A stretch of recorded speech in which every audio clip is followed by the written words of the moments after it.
the Suribachi project, or at least what we call the Suribachi project here in the museum. This is an effort by Naval Academy Museum staff and instructors from the physics and the history departments to collaborate on a very unique project. These field glasses, which were taken at the top of Mount Suribachi at the Battle of Iwo Jima during World War II, are very unique. They were donated to us by David Gray in December 2013. When we received these, something hit me, that these just didn't need to be placed in a case. We have an incredible museum here at the United States Naval Academy. We have over 60,000 objects, and we have 100,000 visitors here every year. And of course, the entire brigade of midshipmen comes through those doors at least once during their time here at the Academy. A museum needs to be more than a museum, especially this museum that educates future Navy and Marine Corps officers. And that's why we're doing, and we have done, the Suribachi project.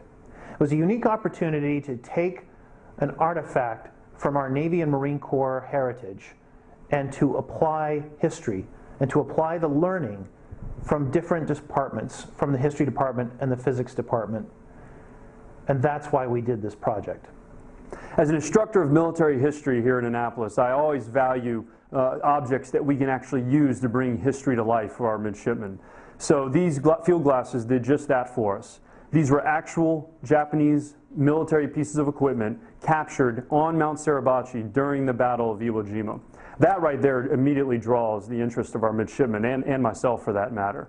So when our midshipmen were studying these field glasses, they weren't studying some laboratory teaching device, or they weren't studying some kind of esoteric conceptual issue in the library. Rather, they were actually handling, looking at, and studying an actual piece of military equipment from one of our key battles as a Marine Corps. And that includes our physics students who conducted optical analysis of the glasses themselves, as well as two of my students who conducted original research on the history of the glasses. They found primary sources, traced back the origin of the glasses to a predecessor of the Nikon Corporation, as well as learning about the Japanese use of German field glasses prior to World War II, which spurred the development of these. And all that, studying primary sources, doing original research on a real object to produce a historical paper, was invaluable for our students.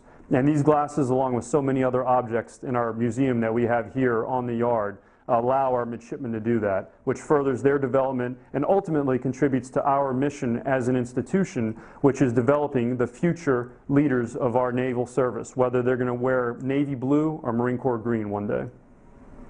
The three students that worked with me were all in our introductory astronomy class. And so one of the things they would constantly comment on was that they were learning these things in class and then were able to come over here and apply them nearly immediately.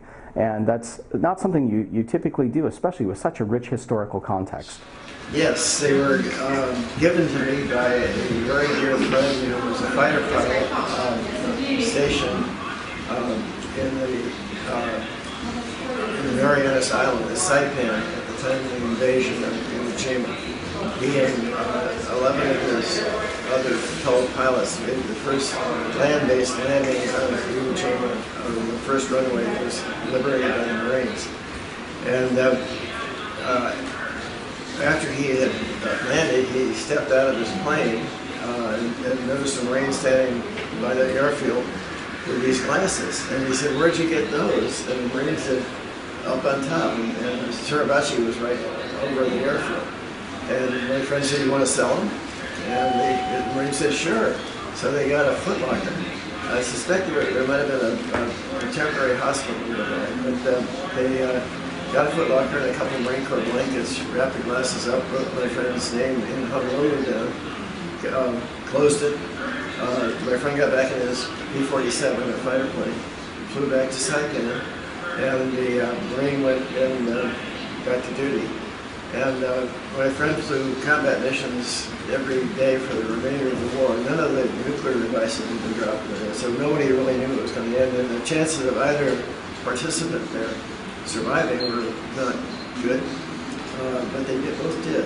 And my friend actually helped me in my flying education. He helped me transitioned from single to multi-engineer-place, and visited my home on Maui, which is on the eastern end of the island, a very remote place. And one day he said, "Would you like to see something really special? We've been playing golf." I said, "Sure." And we walked over to his house, which is right across the street from mine, and went into his bedroom and into the closet, and there were these glasses on the floor. And he said, "David, I'd like you to have these." And I said, "What?" And he said, "Yeah, you live in the most beautiful place I've ever seen, and this would help you enjoy it even more." And I thought to myself, this is very, very gracious and generous, but the risk involved, there's no security at all. It's at the end of the earth, a place called Kipahulu. And I said, I appreciate your offer, but I simply can't take you up on it. I would be too anxious about their eventual care. So I turned him down. And a few years later, he and his wife had moved to a little town north of Phoenix in the mountains called Dewey, and he'd become terminally ill. And I didn't want to sound bloodthirsty, but I had to ask him if he still, in view of the fact he was dying, if he still wanted me to have the glasses. And he said, "You bet I do." So I got on a plane, flew down to Phoenix, and shipped them back out to Honolulu, and I owned the airplane. And I put it in the back of that and flew it to Maui, threw it in the back of my truck, and we were out there for 15 or 20 years. And in my history to you, to the museum, I mentioned many of the mighty folks that came along to look through them, including Lyndon Johnson's Lady Bird, a couple of the Rockefellers, Peter Frelinghuysen, who was a senator from New Jersey, Charles and Ann Lindbergh, Ellen Verana, and I mentioned only mighty. There were a lot of geeks that really loved it too, fishermen and friends of mine out there. So it's been a real gift in terms of I've enjoyed it so much, but I'm now absolutely delighted to have it right here and to see how much more people have done than I would have ever expected. Thanks to Jack Baldwin, who was here, I got in touch with Mr. Durbin, and it's just working out beautifully. And I couldn't imagine it. These binoculars weighed about 70 pounds, and we knew we had to take them up to the clock tower and Mahan Hall, so we needed a backpack. So we purchased one commercially, and then Don Proul in our shop cut out a wooden base, if you will, for the glasses to stand on, and then we acquired straps, and we simply strapped them to this very basic backpack. We knew from the size of the lenses that these would be particularly good at seeing things in low light, but we didn't know to what extent. So Midshipman Puent conducted an experiment whereby he put a fixed light source at one end of my office, and then with the glasses he had acquired a light meter and fashioned an attachment to secure it to the eyepiece of the glasses. Then he could measure through the light meter how much light was going through the binoculars. Instruments like the binoculars are characterized by how good they appear when you use them. You can look at fine detail and you can gather light. The reason that the binoculars have such a wide front lens is that they were meant to be used in very low light conditions. And at the same time, the wider the front lens, the finer the detail that you could see. Most optical instruments are limited by something called diffraction, the ability of light to bend around an aperture. It makes the images blurry, and so the larger the aperture, the finer the detail you can see, because the light doesn't bend as much going around the edges. In the case of the comparison that the students did, they compared a historical set of World War II United States Navy binoculars to the Suribachi binoculars. And what they found was that the Suribachi binoculars, as would be fit, such a critical instrument of the Japanese arsenal, the binoculars performed only about 40% worse than the theoretical expectations. This is a very, very high quality instrument as a result. By comparison, the Navy binoculars only performed about a factor of 2 within the theoretical best performance. And so in the end, the Japanese binoculars outperformed the American binoculars in terms of angular resolution, the ability to see fine details, by about 20%.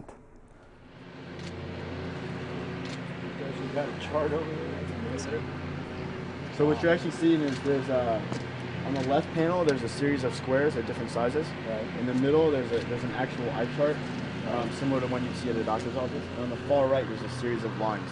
So the most effective panel that we were able to use to distinguish the angular resolution was the panel on the far right. There you can actually distinguish between separate lines.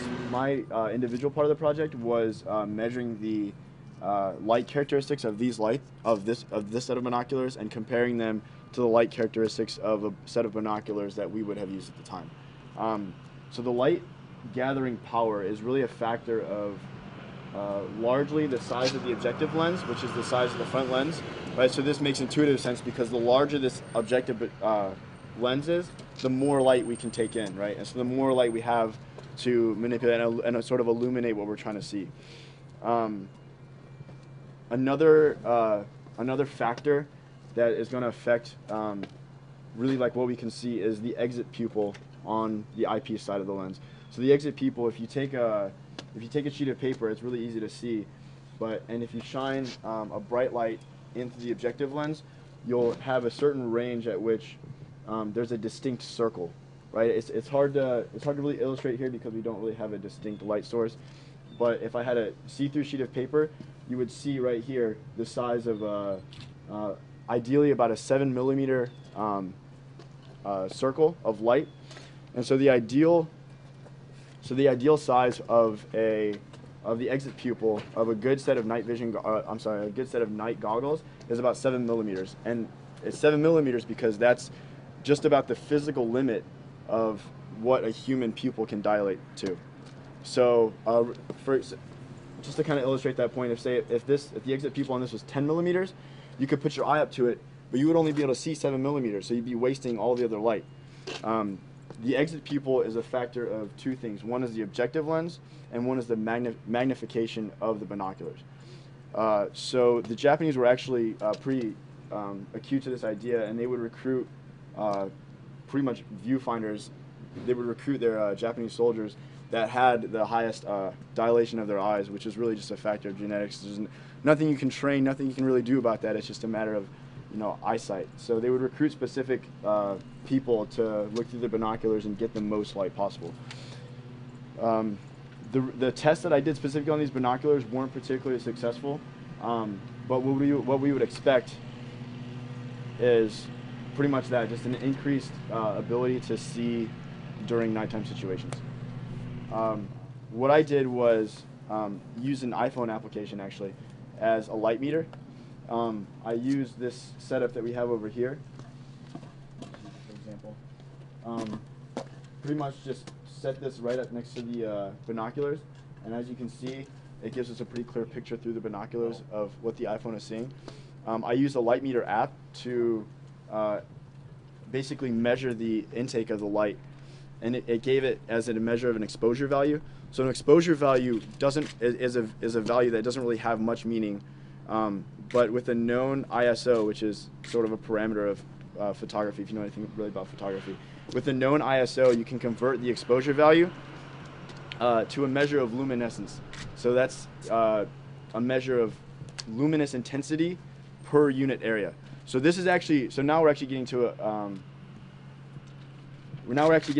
a unit of measure that's somewhat useful in comparing these binoculars to another set of binoculars. The reasons so specifically when I was testing these binoculars, I had a known light source, a constant light source, and I would vary the range of these binoculars from that light source and measure the luminescence at different periods. I think my tests weren't particularly consistent because when I did them, I had the light source at one given spot, and I was shining them directly at the light source, and so my measurement was probably largely a factor of exactly where I was pointing at that light source. So for example, if it's a light bulb 100 meters away and I'm pointing directly at the center of the light bulb, I would have a very high luminescence value, and if I was pointing at the outer edge of the light bulb, it could vary greatly. So in order to correct that next time, one thing I'm proposing is that I would shine the light source on, say, like a bed sheet or something on a wall, where it would be scattered pretty consistently, so that the luminance wouldn't change drastically with a small change in exactly where I was pointing the light. So at the conclusion of that test, we should be able to see quantitatively how much more light they could see than a comparable set that we were looking through at the time. As Marines, we honor and cherish our heritage. It's part of our culture as a service.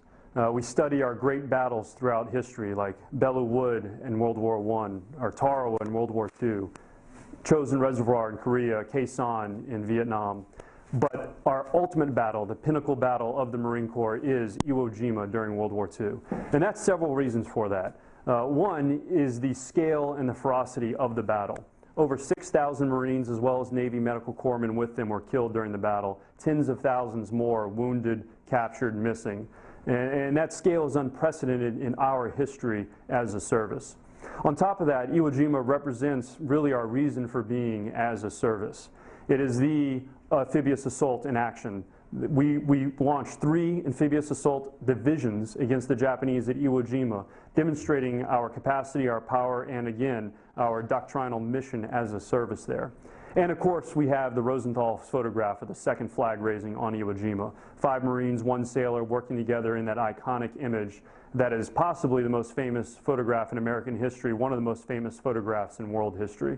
So for those reasons, Iwo Jima is a significant event throughout our history. In all other Marine Corps historical events, it kind of stands foremost among them. I did some research and I was trying to figure out how we could use kind of modern technology and adapt it to work through this. And I actually came across a lot with bird watchers, because they, what they do apparently is they take modern binoculars like these, and they have adapters that you can use with an iPhone or any other sort of phone. And so they're really well known for this. So I actually initially wasn't sure that we were going to be able to buy an adapter, so I built one for the smaller ones out of PVC pipe, which ended up being pretty cool. And I would just sit outside or in my room and kind of spy on mids and take videos and just see how it worked. One of the issues that I came across was the angular resolution of the binoculars are actually better than the iPhone. So if you look through, you can see more clearly than when you look through the iPhone, which there's really nothing you can do about that. But the cool thing is when you look through, so the ones that I built with these, the diameter here is a lot smaller. So the reason why these binoculars were so effective is pretty much the diameter, because during night you could see more. That's why the Japanese were getting the advantage. So when you look through a camera and compare the pictures from day to night through these, like you can barely see anything at night. Where if we come back and take pictures through these at night, you'll be able to see a lot more than you would on a conventional.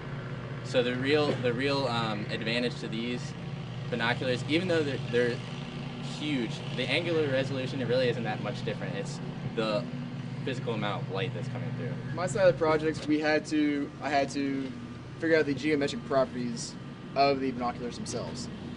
Now, my part, I'm a physics major as well, a second class student. We had some similarities in our projects. For one, I had to figure out the magnification, which, as he said, was diameter of the objective lens divided by the diameter of the exit pupil. And as second class Wilson said, these have a lot better light gathering power than the binoculars we were testing with. And it all has to do with the diameter of the objective lens itself. Now, it's more something to do with the astronomy standpoint, but you want a very large, or as large as possible, objective lens because it collects more light. As he said, at night, there's very little light, but it can pick up that amount of light because of how large the lens actually is. So as he said, it sees a lot better at night than the ones we were issued. Now, to go off of the brightness, I was also tasked with trying to figure out pretty much just how effective these work. A very basic way of figuring that out is you take the exit pupil and you square that. Now, by doing that, it gives you a general understanding of how effective the binoculars are. The higher the number, the better they are. Plain and simple. Now, there are a lot better ways of rating the binoculars. There's the Bishop's formula, which is you take the magnification and you times it by the ejected diameter, and that just gives you a number. But that number should be around 80 is a good number. It means you're not going to be doing well. Now, a better characteristic is the Atlas formula, which is very similar. It's the magnification times the square root of the ejected diameter. It's slightly better. In terms of just simple math in your head, you might as well go with the Bishop's formula. But if you want to actually sit down and calculate it out with your hand, you can use Atlas formula, which gives you a slightly better number. It's gonna be a little low. It's gonna be a lot lower. It's around 50-ish is a good pair of binoculars in that case. But it deals more with the magnification then, and versus the ejected diameter, and that just gives you an overall better understanding of how well the binoculars actually work. And outside of that, there's not much else for the geometry. The only other thing we can add is the angular width that you can see, which is something St. Edgar's talked about.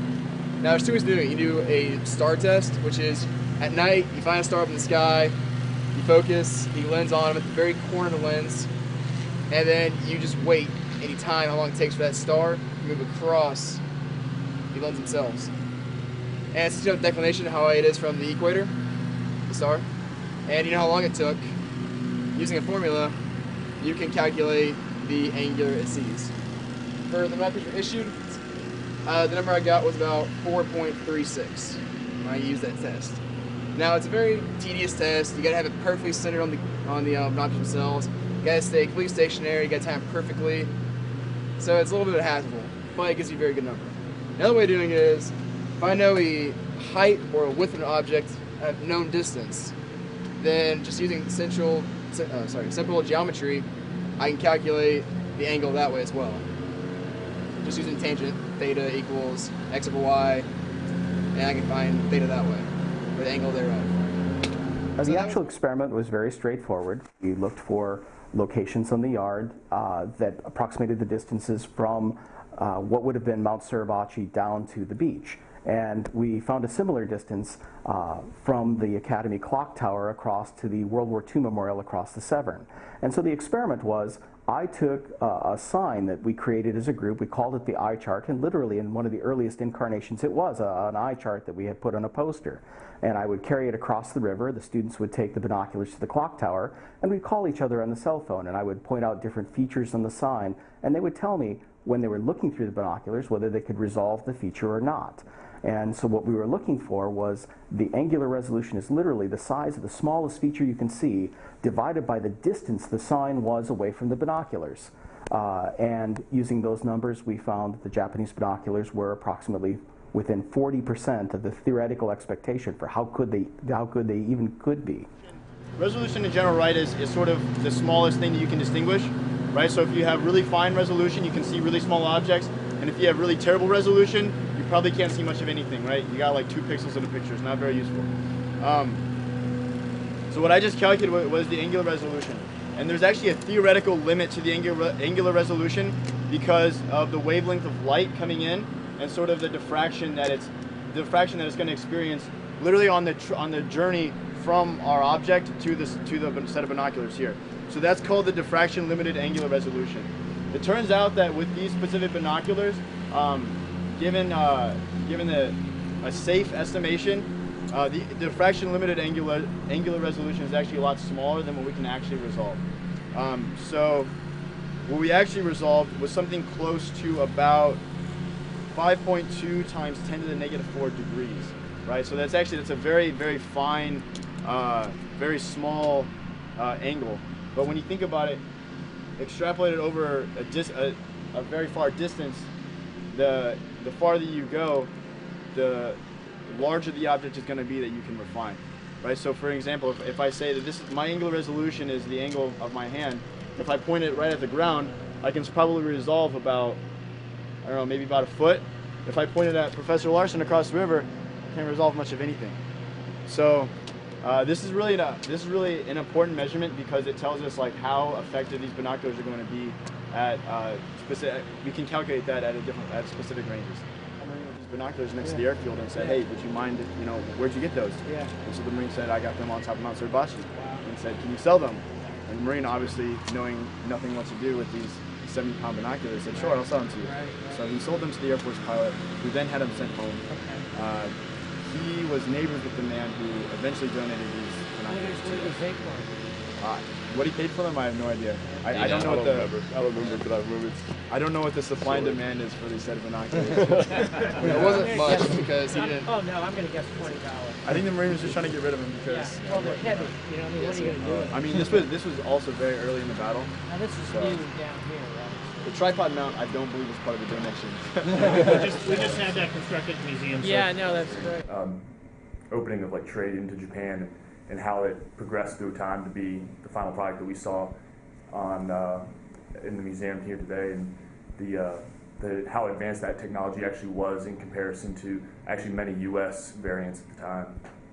Yeah, it was rewarding as a history instructor working with Mr. Sharble on this because we always talk as history instructors about doing research and about primary sources and coming to your own conclusions. And oftentimes that just involves going to the library and finding a journal entry or a letter, which is good. But you know, Mr. Sharble actually tracked down the history of these glasses by looking at the icons of on the field glasses themselves, working with one of our Japanese historians in the history department that speaks and reads fluent Japanese, and found some pretty interesting lineage to these glasses. But the most humorous thing I found in your research, which really didn't have any hard historical significance, but was your collector in what was it, the Netherlands? Oh, yes. Let's talk about that real quick. So while I was going through the different internet sources and stuff and taking a look at research that had already been done on these particular glasses in this company, because this company actually became what is modern day Nikon, and so there's a whole like collector kind of cult around them.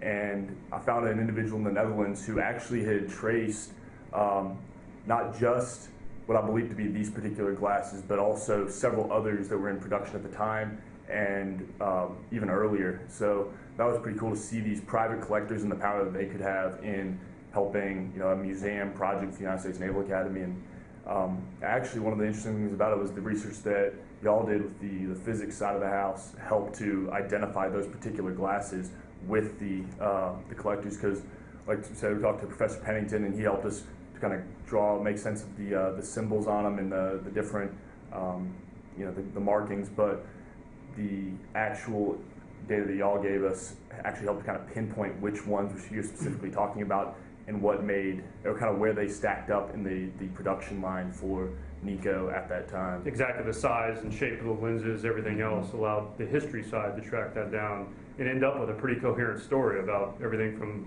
borrowed German field glasses in World War I up through the development of these very capable low-light glasses in World War II. But I don't think we could ever determine for certain what they were designed for, right? That's maybe correct. on ship, maybe on land. Their original purpose we never.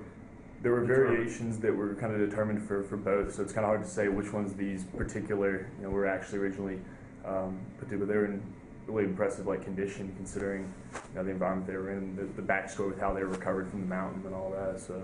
And the museum's collection allowed us to compare them to a second set of field glasses. That's correct. That were up in the archives or in the museum storage, and that was very helpful as well.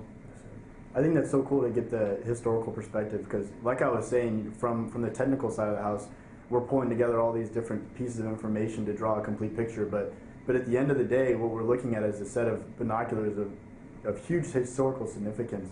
And I think to look at these as just a set of binoculars for the optical qualities is really missing the full picture. And I think getting that sort of historical side helps us to pull together all of these different things that we're learning and all of these different things that we're using to research, and providing a story that makes sense and providing a story that helps us better understand the people that went before us. I agree with that. I think the other really cool part of this whole project and the fact that it was a joint physics and history project was that you get to see the impact that these two fields that war heroes and should maybe not always see. Oh, well, you're group 1, you're group 2, group 3. But how closely a humanities related topic and a technical topic work together and kind of piece together different parts of the puzzle to solve kind of figure out the history of these things, but also what they were capable of. And so that was pretty sweet. That's certainly applicable as a future officer right there. I think this project serves as a fantastic example of the potential of joining forces across different majors, across different perspectives. I think we came up with a conclusion that was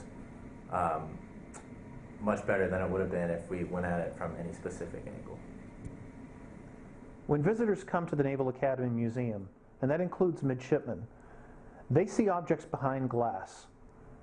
This gives them that opportunity, this Suribachi project, to get their hands on, literally and figuratively, with a major historical artifact. They're able to place this in context of the battle and of the history and of the science behind this particular artifact. This has been a pilot project for the Naval Academy Museum, and what we hope to achieve based upon the success of this project is to do this once per semester. With all the artifacts that we have here, this presents a unique opportunity with every course that midshipmen take here at the Naval Academy to be able to learn more about their naval heritage, and in turn they can educate based on what they've learned, based on what they've experimented with, based on what they've researched. They then can teach the next generations, as well as all of our visitors, more about this particular artifact.